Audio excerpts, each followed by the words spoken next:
Yo, book nerds, check out my Ravenclaw tank top that I got. It's awesome. I got it for my birthday from my mom. Love it. Anyway, today we are going to be talking about Sisterhood Everlasting by Ann Brashares. I finished this book. It is the final book in this Sisterhood series. And I've got some mixed emotions here. Like, strong emotions here. So first off, we are back with the original 4 girls.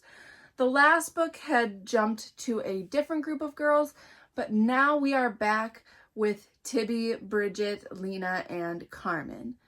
There is also a prologue and epilogue from the POV of Carmen, just like the first 4 books where it shows one of the girls. But then the rest is in third person. So it's kind of following the old format, but the girls are now almost 30. They're 29. They're my age. So there is a tone shift again. When I first started reading it, I was wondering like, okay, so is this one geared more towards adults versus the rest of the series? Because we're not just dealing with teenagers anymore. They are definitely adults. There was an attempt to kind of tie this book to book number 5 by having Genevieve, who was a makeup artist in book number 5, be Carmen's makeup artist in this book. Carmen is now an actress. So there was an attempt to kind of bring that 5th book in again, but it was just kind of there. I was like, eh. However, that all being said, like, I was not ready for this book. I thought I was going to get another summer read. Light, fun, easy, you know, that kind of vibe. But no, that's not what I got. But I didn't hate this book by any means at all. This book dealt with a lot of mature topics, and I just wasn't prepared for it. And I cannot really talk about this book without spoiling things. So here is your spoiler alert, because I have to talk about this book. This is going to be kind of an emotional review for me, and I have to do it this way because there's just no other way. And I'm sorry if you prefer emotions to be kept out of books, but this was a very personal read for me, and so it has to be part of my review. And I'm going to spoil things, so beware. If you are watching this, I'm going to assume you've read the other books, and so I will be spoiling things though from this book that are not even on the back cover, like they're not in the blurb. So like, yeah, just beware. I also want to give a trigger warning because there is talk about death and suicide in this. And I'm going to talk a little more about that, but beware. First off, from the back blurb, we get the sense that the 4 friends have kind of drifted because they're all off living their lives as adults, and now they're going to go on this trip together. 4 friends, 10 years later, they are going to go to Greece and just rekindle their friendship. That's really all you get from the back blurb. What you don't know is that Tibby dies in this book, and it happens fairly quickly on. So, I mean, while that is a spoiler and definitely not what I expected after reading the back, it happens in the first like 60 some pages. So take that as you will.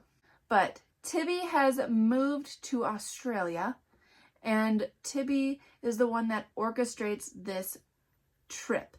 She wants all of the friends to come to Greece and meet up with her.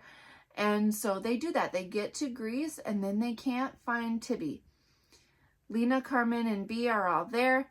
They can't find her. A couple days go by and then they find her body. The police find her body and she apparently drowned. Now there is some question about whether this drowning was accidental or a suicide. So that's why I have the trigger warning.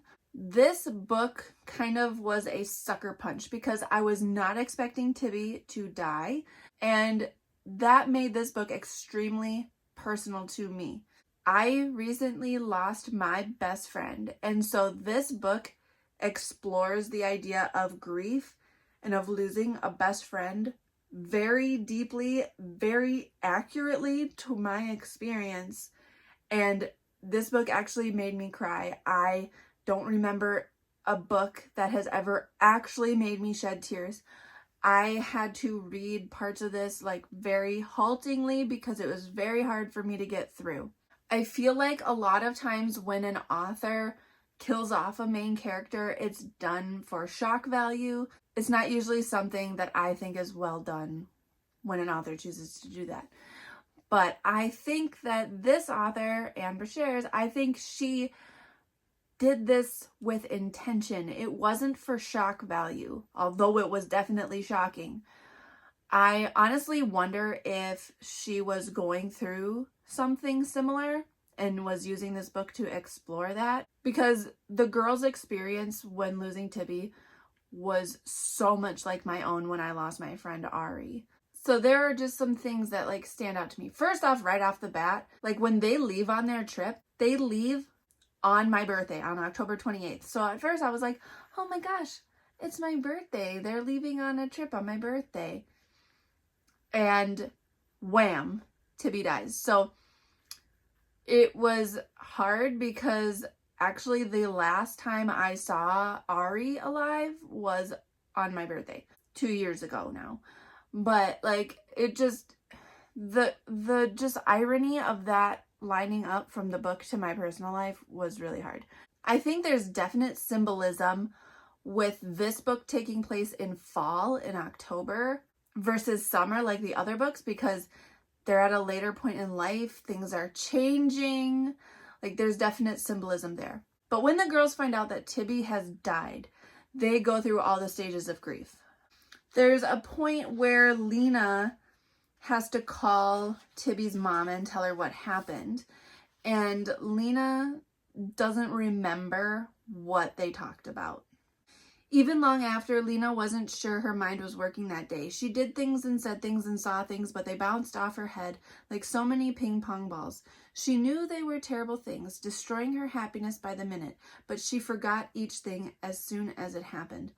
How she got to the police station, the hospital, where she sat, who drove them, what the basement of the hospital looked like, what the detective told them, and later what Lena said to Tibby's mother, Alice Rollins, on the phone from the precinct, and what Alice said to her. So she is doing all these things and forgetting them. Like, she doesn't remember them. It's like, she's like not there.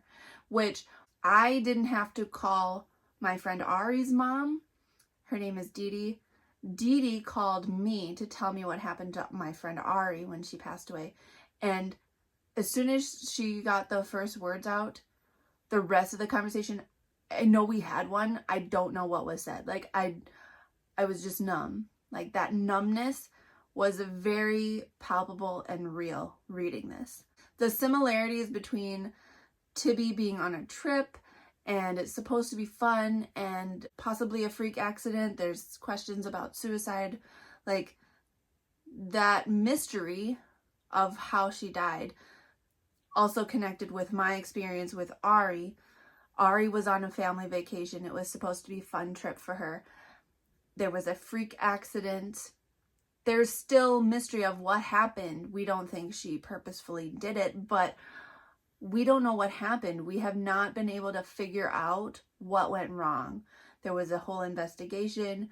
We still don't have answers to this day. Like, that mystery and that what was supposed to be a fun trip turned very horribly wrong, like, also really resonated with me. You always think you're going to have more time with someone, and the theme that life is short and life is fragile, like, those came through so much in this book. The girls always thought they'd have more time with Tibby. She moved away to Australia and they thought she was going to move back, and like, they didn't keep in touch like they should have. And I felt that with Ari. Like, you always think you're going to have more time and then you don't. and it's so hard. You don't realize that the last time you saw them is going to be the last time. Lena talks about the last time when she saw Tibby, she had no idea it was going to be the last time she actually saw her. That's so real. Carmen even imagines Tibby's death. She couldn't fathom how Tibby could have gone to this place where they couldn't follow her. She tried to imagine the moment it had happened and whether Tibby was scared. It was the worst thought, but she tried to follow it no matter how much it hurt, because she didn't want Tibby to have to be all alone. It was the only way Carmen can think of to be with her. And I had those same thoughts. To this day, I wonder what it was like when Ari died, what she went through, if she was scared, if she felt alone. Like, I wish I had been there with her. And like, it's so real. The way Ann Brashares writes about this and my own personal experience with this, it just totally grabbed me, and I just couldn't get out of it. I had to read this, like I said, sparingly and take breaks, because I would start sobbing while reading it, because I was mixing my reality with the reading of this story. But again, I don't feel like this was just like a cheap shot that the author was taking. Like, it felt so real, and death is so shocking and comes out of nowhere, and that is real life. Like, that is not just something that happens in books. It was so real to me.